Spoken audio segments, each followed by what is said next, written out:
नमो नमः मित्राणि। हरि ओम। मैं तरुणेश कुमार झा मैथिली आप लोगों को संस्कृताय जीवनम यूट्यूब चैनल में आप लोगों का हार्दिक अभिनंदन स्वागत करता हूं। और आज आधुनिक व्याकरण में तद्धित प्रत्यय के अंतर्गत ठक और ठैं दोनों प्रत्यय को एक ही बार समझाने का प्रयत्न करने जा रहा हूं।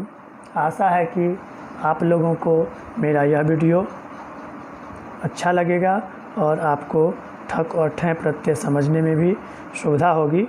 तो आइए पढ़ते हैं तद्धित प्रत्यय के अंतर्गत ठक और ठैं प्रत्यय।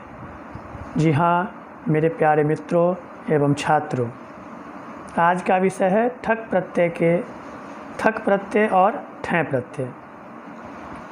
तो देखिए ठक प्रत्यय का प्रयोग कहाँ किया जाता है। सबसे पहले हम चलते हैं ठक प्रत्यय का प्रयोग कहाँ किया जाता है। तो आप ये जान लें कि ठक प्रत्यय का प्रयोग भाववाचक संज्ञा पदों के निर्माण में किया जाता है। कहाँ किया जाता है? भाववाचक संज्ञा पदों के निर्माण में ठक और ठैं दोनों प्रत्यय का प्रयोग किया जाता है। ठक और ठैं दोनों का, ठक और ठैं दोनों प्रत्यय का प्रयोग भाववाचक संज्ञा पदों के निर्माण में किया जाता है। दूसरी बात आप याद रखिएगा कि ठक प्रत्यय से युक्त शब्द विशेषण पद होते हैं। ठक और ठैं प्रत्यय से युक्त शब्द विशेषण पद होते हैं।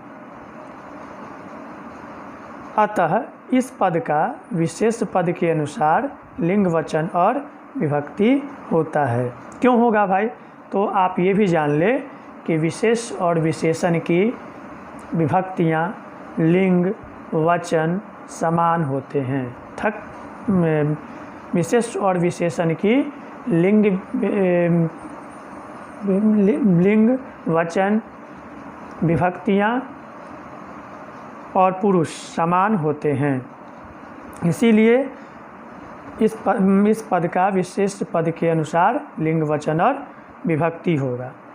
विशेष पद का मतलब होता है संज्ञा सर्वनाम पद। अब हम आइए इसके उदाहरण को देखेंगे कि अहम भारतस्य नगरपलस ठक अस्मि। तो यहाँ पे क्या बनेगा? नगरपलस ठक से होगा नागरिकः, तो हो जाएगा अहम भारतस्य नागरिकः अस्मि। क्यों होगा? क्योंकि मैं कह रहा हूँ। अहम मतलब होता है मैं।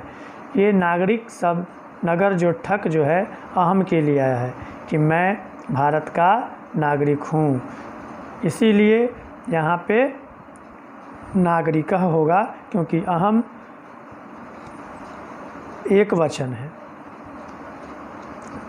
अब आइए उद्योग प्लस ठक विकासेन पर्यावरणम प्रदुष्यते। अब यहाँ ये है विशेष पद विकासेन, और विकासेन में तृतीया विभक्ति एक वचन लगा हुआ है। इसीलिए उद्योग प्लस ठक को मिलाने से बनेगा औद्योगिकेन। क्यों बनेगा? क्योंकि यहाँ तृतीया विभक्ति है, इसीलिए उद्योग प्लस ठक से पहले बना औद्योगिक, और यहाँ पे तृतीया विभक्ति एक वचन होने के कारण यहाँ भी तृतीया विभक्ति एक वचन लगा दिया गया। आगे बढ़िए। संप्रति देशस्य अर्थ प्लस ठक स्थिति असंतोष प्रदा। अब है अर्थ प्लस ठक और स्थिति। यहाँ स्थिति विशेष पद है और ये स्त्रीलिंग प्रथम पुरुष एक वचन में है। इसीलिए अर्थ प्लस ठक से आर्थिकी बनेगा। अर्थ प्लस ठक से पहले बना आर्थिक, और यहाँ पे इसको स्थिति के अनुसार स्त्रीलिंग में कन्वर्ट करके प्रथमा एक वचन में आर्थिकी शब्द बना। तो आप इससे समझ में आ गया होगा कि कैसे होता है। नहीं तो और भी उदाहरण यहाँ पे देखें। सामाजिकः प्राणी। प्राणी जो है ये पुल्लिंग एक वचन है, तो समाज से बना ठक प्रत्यय लगा देने से सामाजिक, और तो ये हो गया सामाजिक प्राणी। धार्मिक उत्सव, तो यहाँ उत्सव विशेष पद था और धर्म में ठक लगाने से बना है धार्मिक। तो यहाँ पे पुल्लिंग उत्सव शब्द था और यहाँ पुल्लिंग एक वचन, तो यहाँ भी पुल्लिंग प्रथमा एक वचन में धार्मिक हो गया। यहाँ लौकिकी उन्नति, उन्नति स्त्रीलिंग शब्द है और एक वचन है, प्रथमा एक वचन। इसी प्रकार यहाँ पे लौकिक का भी लौकिकी हो जाएगा। नैतिकम कर्तव्यम, यहाँ कर्तव्यम विशेष पद है और ये नपुंसक लिंग प्रथमा एक वचन है। यहाँ पे नीति में ठक प्रत्यय लगाने से नैतिकम शब्द बना। तो यहाँ पे मांगलिक कार्यक्रम, कार्यक्रम प्रथम पुरुष एक वचन पुल्लिंग शब्द है, इसीलिए मंगल प्लस ठक लगाने से मांगलिक हो गया। तो अब कैसे इकह इकी इकम लगता है, अब इसकी विधि से हमको वो जानकारी प्राप्त होगी। तो इसकी विधि है कि ठक या ठैं, जी हाँ ठक या ठैं प्रत्यय में, ठक या ठैं दोनों है, ये दोनों सेम है, लेकिन अभी ठक को देखें। ठक प्रत्यय में ये अंत में जो क है वो अनुबंध है। आप एक चीज़ हमेशा ध्यान रखिएगा कि किसी भी प्रत्यांत अक्षर जो होगा अंत में, जो अगर हलंत युक्त होगा यानी आधा होगा, तो वो अनुबंध होता है और उसका लोप कर दिया। यहाँ ठक में क आधा था, हलंत युक्त था, तो क का लोप कर दिए, और ठै में यों जो है वो अनुबंध है। क्यों? क्योंकि यों भी आधा है, आधा अक्षर अनुबंध होता है। प्रत्यय में केवल प्रत्यय के अंत, प्रत्यय के प्रत्यांत अक्षर जो होता है, प्रत्यय के अंत वाला आधा अक्षर वो अनुबंध होता है, जिसका लोप कर दिया जाता है। तो शेष क्या बचा? ठक और ठै में ठ बचा। इस ठ के स्थान पर इक आदेश हो जाता है। यानी आप सीधा सीधा याद रखिएगा कि ठक और ठै के बदले इक लगता है। उसके बाद आगे आइए, कुछ आवश्यक चीज़ है उसे भी आप ध्यान में रखिएगा। ठक प्रत्यय लगाने पर मूल शब्द के आदि स्वर की वृद्धि हो जाती है। ठक या ठै दोनों, ठक या ठै, ये नहीं कि ठक ही। ठक और ठै हम बार बार कह रहे हैं कि ठक और ठै का प्रयोग और विधि समान है। तो ठक या ठै प्रत्यय लगाने पर मूल शब्द के आदि स्वर की वृद्धि हो जाती है।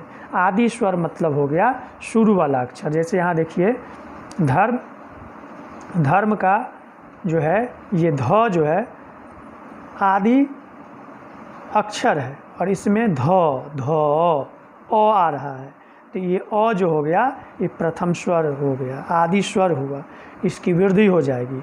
यहाँ देखिए सा, स्व में आ लगा हुआ है, यानी ये हो गया सा वर्ण में आ स्वर वर्ण लगा हुआ है, तो आ की वृद्धि हो जाएगी। यहाँ देखिए ई है, ई शुरू में है यानी आदि स्वर ये है, तो ई का वृद्धि हो जाएगा। कैसे वृद्धि होता है? तो यहाँ देखिए, यदि शुरू में किसी भी व्यंजन वर्ण में अ लगा हुआ रहे, या उ ओ लगा हुआ रहे, या ई ए लगा हुआ रहे, या री, इस सभी में से कुछ भी लगा हुआ होगा, या स्वतः यही हो, अ या आ हो, उ या ऊ हो, किसी व्यंजन वर्ण में नहीं लग के अकेले भी रह सकता है, तो अ आ को आ में कन्वर्ट कर दिया जाता है। हर्षई दीर्घई और ए को ऐ में, ऐ की वृद्धि हो जाती है। उ उह और ओ की औ में वृद्धि हो जाती है, और री का आर में वृद्धि हो जाती है। ये आप समझ लिए। अब उदाहरण देखिए, यहाँ धर्म प्लस ठक, तो धर्म से बना धार्मिक। क्यों बना? कि ध में अकार था, तो इसमें वृद्धि कर दिए, तो अ आ दोनों रहे तो क्या हो जाता है? आ। उसी प्रकार ध में आ लगा दिए, तो धार्मिक स्त्रीलिंग में धार्मिकी और नपुंसकलिंग में धार्मिकम। यानी आप एक ये भी ठीक याद रख सकते हैं कि इक प्रत्यय का ठक और ठै प्रत्यय का, ठक और ठै प्रत्यय का पुल्लिंग में इक, स्त्रीलिंग में इकी और नपुंसकलिंग में इकम, ये आदेश हो जाता है। इक इकी इकम, ये भी आप याद रख सकते हैं कि ठक और ठै का इक इकी इकम आदेश हो जाता है। समाज जो ठक, समाज स मकरमा अज समाज है, स में अकार है, लेकिन यहाँ अ की वृद्धि होके आ बन जाएगी। तो स का क्या हो गया? सा। सामाजिक, सामाजिकी, सामाजिकम। साहित्य पहले से आकर लगा हुआ है तो यहाँ कुछ नहीं करना है, क्योंकि और आ के मिलाने से भी आ होता है। तो साहित्यिका, साहित्यिकी, साहित्यिकम। इतिहास प्लस ठक, ई देखिए यहाँ शुरू में ई है तो ई का ऐ हो जाएगा, यहाँ बता चुके हैं। ऐ, ई का ऐ कर दिए, ऐतिहासिका, ऐतिहासिकी, ऐतिहासिकम। कृति प्लस ठक, क में री लगा हुआ है तो री का क्या हो जाता है? आर। तो क्री का हो जाएगा कार, तो कार्तिक, कार्तिकी, कार्तिकम। उद्योग शुरू में ऊ है तो ऊ का क्या हो जाता है? औ। औद्योगिका, औद्योगिकी, औद्योगिकम। दीन प्लस ठैं से बन जाएगा दैनिका, दैनिकी, दैनिकम। याद रखिएगा एक चीज़ कि दिन, दिवस, वर्ष, मास, ये सब आदि, ये सभी में ठैं होता है, बाकी सब जगह ठक होता है, लेकिन नियम वही है, प्रयोग या वही है, विधि वही है। वर्ष जो ठैं, वार्षिका, वार्षिकी, वार्षिकम। तो आप एक पूर्ण रूप से याद रखिएगा कि ठक और ठैं की प्रयोग और विधि एक जैसा ही होता है। और ठक या ठैं का इकह, इकी, इकम। इकह पुल्लिंग में, इकी स्त्रीलिंग में और इकम नपुंसक लिंग में होता है।